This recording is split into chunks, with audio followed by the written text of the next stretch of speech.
Hey everybody, welcome to the channel. My name is Debbie, and the channel is about my journey to live a simple life and everything it details to get there. And once I get there, how I maintain it. If you're going to choose to have a home base and live in a camper, RV, or shed, or whatever you decide to do, there's things that you can still have having a home life, having going onto land. I like plants, so that is something I would have in my home life. I will be bringing when I rent in a piece of land and in a camper. So let's take a look at what I got. So I have my plants here. I plan on putting them on my land that I am going to be renting with my camper. It could be right outside the camper there, and I'm going to have an enclosed fence area I'm going to use with dog X pens, which are they're these, but I have taller ones that I'm going to put around the camper and keep my plants in there, and also for the dogs. Blooming, so pretty. They're pretty flowers that bloom on there.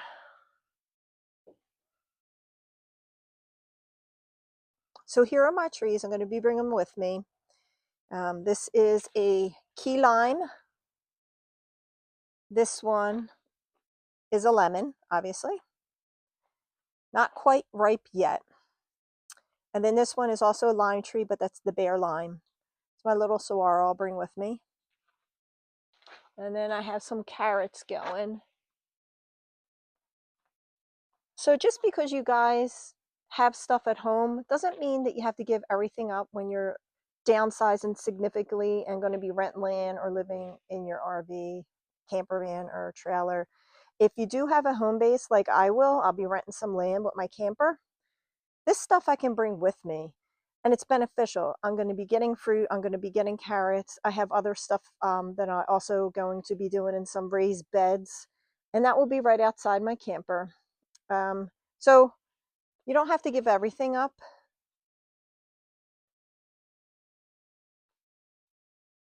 So I plan on keeping my chickens when I do get land, because I'm going to have a home base. If I didn't have a home base, I would not be keeping chickens. But I'm keeping them because can't beat the eggs, nice organic eggs. I know what my chickens are eating. I have 7 of them, 7 chickens. And they have this nice little pen area. This is where they go at night. I have solar powered fan exhausting out. They have coverage so that coyotes cannot dig underneath there. Same thing in the front here. This is actually just a outside dog kennel, and I made it into this. Pretty secure. They have 2 roosting posts here. I put it up on bricks because they like to be up. Oh, and she's laying. These lift up, but there's a few in there. I'll let her do her thing. That's the favorite spot. I have 3 down there. Sometimes they lay in that one, but it's rare. But they have shaded area. I do have cameras up that alarm at night. So if there is coyotes, there's a strobe light that goes on and a siren, and that usually spooks them off. I do have a roof. The roof is also the same as this, corrugated metal. Plenty of ventilation. There's the fan. I put the signs up just to block the sun in certain areas for them. That's Goldie. She is an Easter egger, and she lays like a bluish egg. Today I wanted to talk about how we can save money living check to check. It is so hard. It really is so hard. What I'm doing is going through stuff. I went through my shed and I sold some stuff. So I'm going to actually keep that money, put it aside, and just keep downsizing and selling. I've had a lot of luck on Facebook Market, people showing up, responding, and I'm not selling the stuff for a ridiculous price. If you want to sell it at a fair price, because it's used. So I keep doing that. Right now I'm going through subscriptions. I don't have that many, but I realize some people have a lot of subscriptions. Do they know they have them all? Do they actually need them all? So go through them and cancel the ones that you really don't need. Every little bit of money that you're saving helps. So go through all your subscriptions, see, do you really actually need them all? That will save you some money. Work extra, do odd jobs or whatever it is you have to do to get to your goal.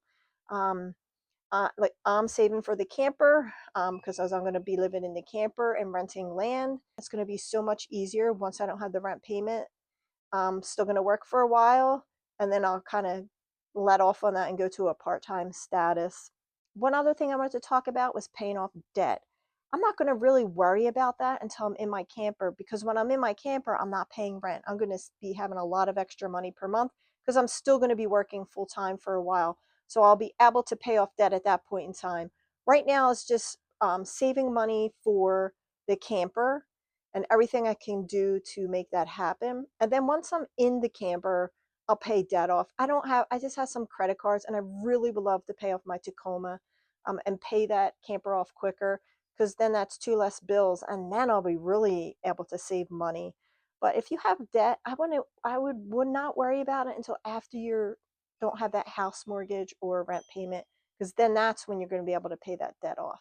Another thing, when you're downsizing, going through your stuff before you sell it, make sure it's something that you're not going to use again, you're not going to need it. If it's something that you may use or you just bought and it's small enough, put it in that storage if you decide to go that route.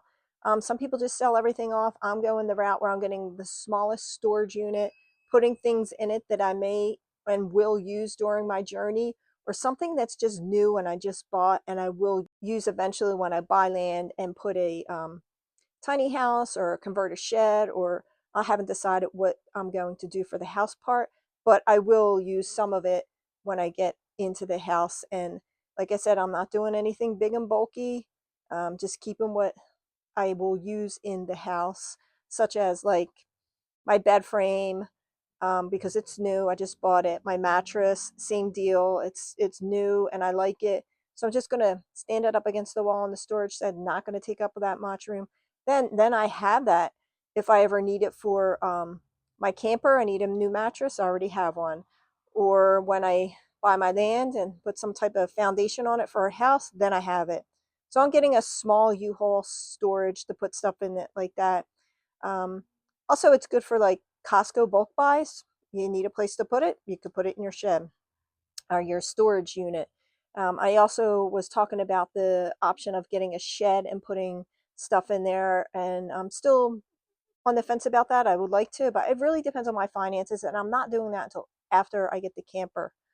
So I'll decide then. The other thing I'm coming across is that people think I'm not going to be living a normal life. And I'm like, it's going to be so awesome. It's freedom. Who doesn't want freedom? Going tiny, selling stuff, living in a small camper on the land brings a lot less stress, a lot less financial responsibilities, which means I'm not working full time. Plus, I have less stress. Things in the house break, you need to fix them. The smaller where you're living is, the more simple of a build it is, then the less that's going to go wrong with it. That's just the way I see it. I'm going to have money, I'm going to have time, I'm going to have less stress, and I'm going to have freedom. I find being tied to a mortgage or a rent is not freedom. You're working for that. You're spending most of your time at work versus doing what you want to do. So, what are you guys hearing along your journey? Those that are on the journey to a simpler life and going tiny and just getting out of the rat race. What are you hearing? I'd love to hear the comments in the bottom. But I don't care what people think. I'm not the only one doing it.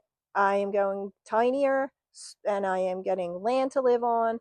I am going to have more time, more money, way more freedom to do what I want. One other thing I'm looking forward to is being my own boss. If I could get my channel up and going and just do travel content and help other people get to a simpler life, and make a little bit of money off of it, then that means I don't have to work full time. I can actually enjoy my work. Being a nurse, I love teaching, like helping patients and stuff like that. So it's just kind of the same, but the same as you're helping people, but way different. I would love to do that. And then just things I've learned along the way to pass along to people that are just starting out. Encouragement, don't give up, you can do it. Different ways to do it, just a lot of stuff that will be helpful to people just starting out. I would love to do that. Um, And if not, I want to find an alternative way to make money other than nursing, and I'll find it. I just gotta, again, positive thinking. The subconscious has a lot to do with us and how we live our lives, how our lives turn out, the choices we make, the way things happen. And I totally forgot to end that video, so here I am later that night. I appreciate a thumbs up, subscribe, and comment. Thank you guys. Have a good night. See you on the next one.